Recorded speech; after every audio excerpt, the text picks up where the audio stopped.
Welcome. In this video, we will discuss about the ajax in cakePHP. Ajax is a client-side request to the server, and server returns some response according to our request and query. Ajax shows that data on the browser without reloading the page. So keep watching full video and see how to set up ajax in cakePHP. So let's start lab. Let's go.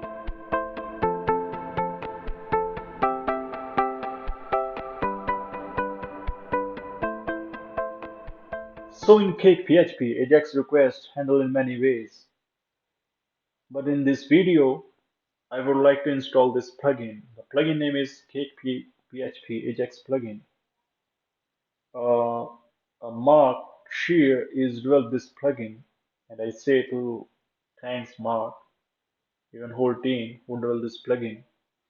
This is very amazing plugin and a very rich functionality which handle the very easily Ajax requests. But it's not compulsory to install this plugin. It is all up to you. If you don't want to go this plugin, then you can do your own code which handle the Ajax request in your application. But for this video, uh, I go this plugin. Okay, so I just click on the documentation, then I click on installation. Here you can see there is a composer package, so I copy it. Now I open my terminal. I go where's my for this cakePHP install. I go that directory.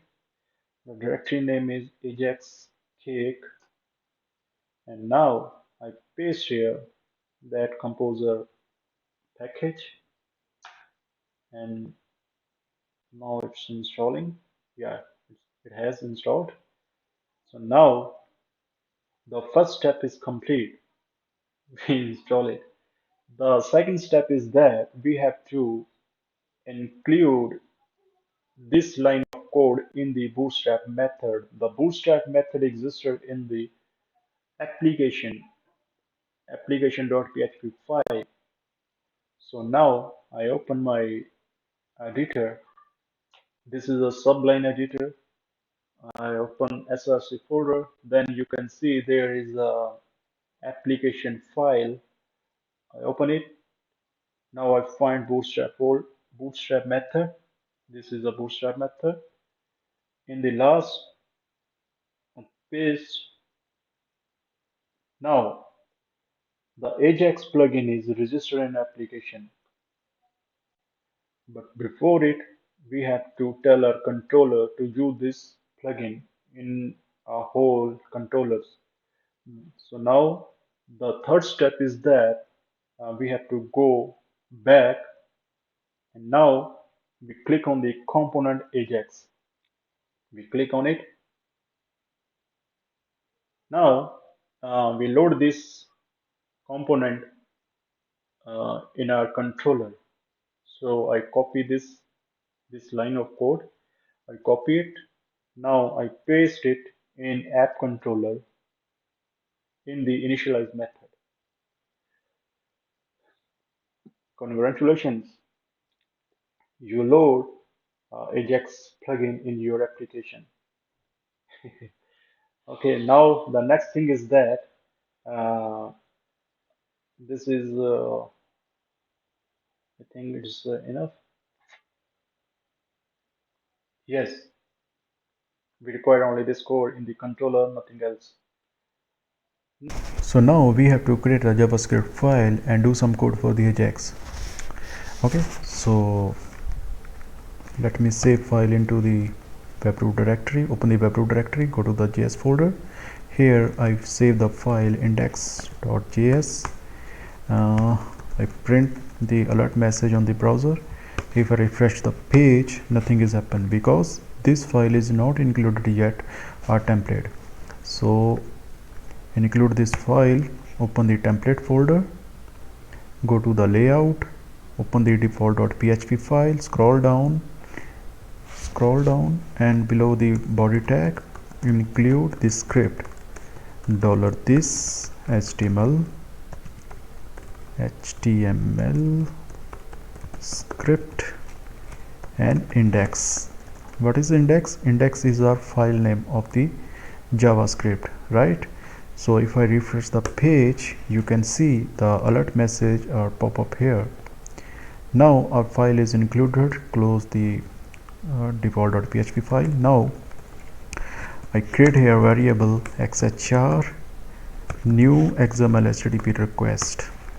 So this xml http request is create a new object of ajax xhr. Refresh and open the inspect element and console. You can see here there is a ajax object is here. Okay, uh, if you want, you can use a jQuery. A jQuery is also available ajax object, and you can use it, and it's very easy. But for this video, go with the vanilla JavaScript syntax type here. So ignore it. I am not discussing about the jQuery and JavaScripts are here. So I just like it. But you can use jQuery Oxius plugins, which are very easily to set up, and you can use, but in this video I'm not using. Okay, so now I initialize the open method here and send method, and before it set the method, the get method, and the router. The route of the path of the user is users. So we define here users. Here I use the onload method, arrow operator method, response. In the response and console, response dot target, the target we get response. And if I reload the page and go to the console, we get some response. So this response is come from the users controller, and if I load this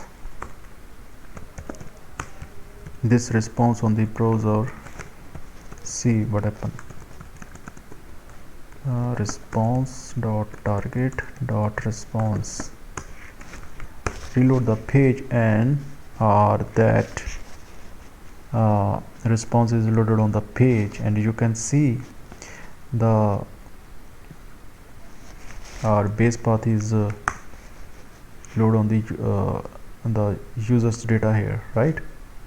Okay, so but if we inspect element here, and you can see,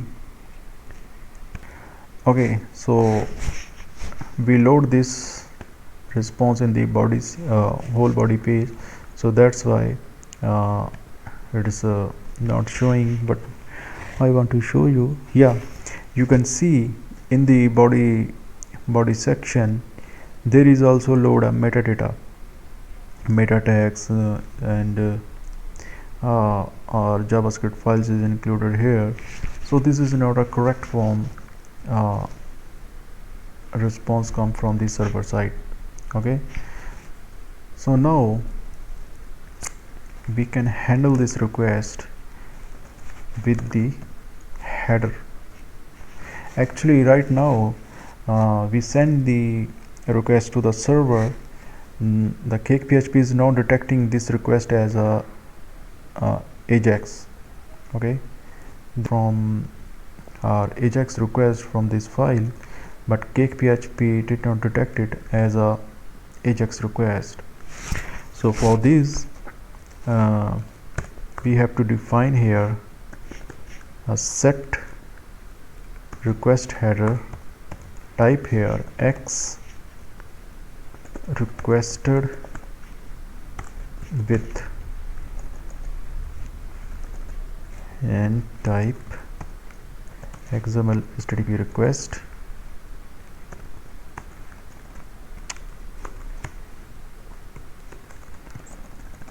And now if we reload the page and see what happened. Oh, what's wrong with here? Yeah, the template is missing.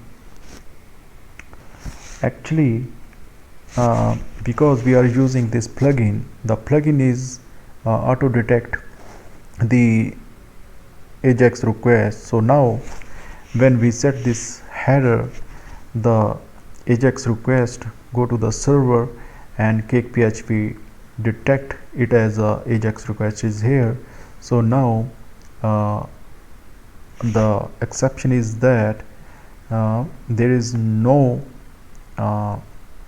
template folder exists in the users folder.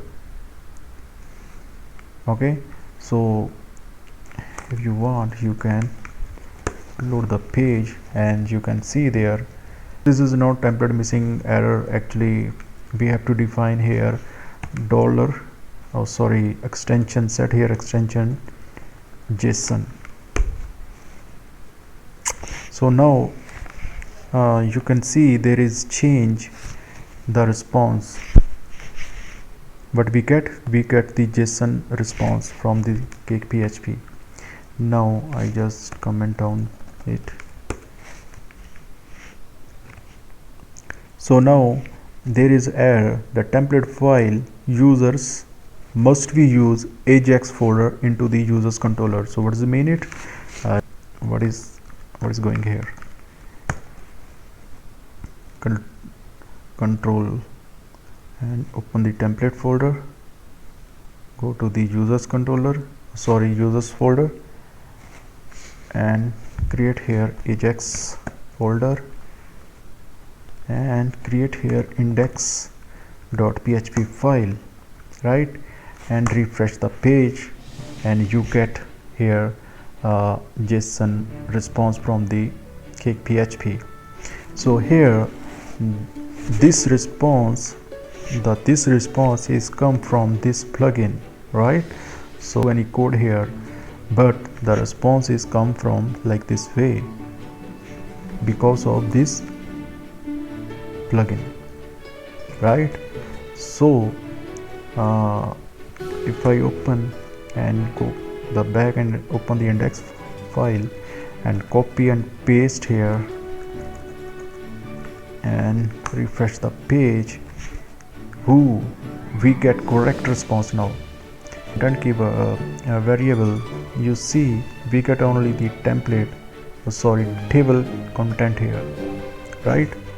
So close it. Now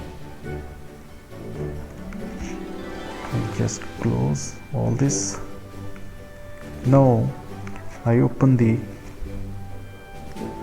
home controller. What is the home controller? This is the page of home controller. Okay, a div tag here, set id dom and document query selector hash dom inner html response dot target response. Refresh the page, boom, you see we load our users table here, but I know it is just gibberish here. I can handle this through the we convert into the JSON object. Okay, so create here new keyword response JSON dot parse response target response. And now refresh page, content, we load. Okay, so now this table will come from the ajax side. My battery is gone down. Okay, so now the response is come from the ajax request. So you see how easily we can manage the our JSON response with the help of this plugin, right? The only for this plugin, the naming convention of this plugin is that we have to create a folder into the users folder, ajax folder, and into the ajax folder we have to create the same file name as we have the method in cakePHP index. Okay, so this is the naming convention of this plugin, cakePHP ajax plugin. The naming convention is that if you are in users folder, then you have to create a ajax folder, and then you have to create the same name of file which we call a method. Okay, so in our case we are calling index method, so we have to create an index method. If we call add or view method, then we have to create a view file into the ajax folder. So this is the theory behind this plugin, right? So in this way the plugin is working. So I think it is enough for today. In the next video I will tell you how to manage a pagination when we using ajax in our response. Okay, so if you like the video, please hit the like button and subscribe my channel.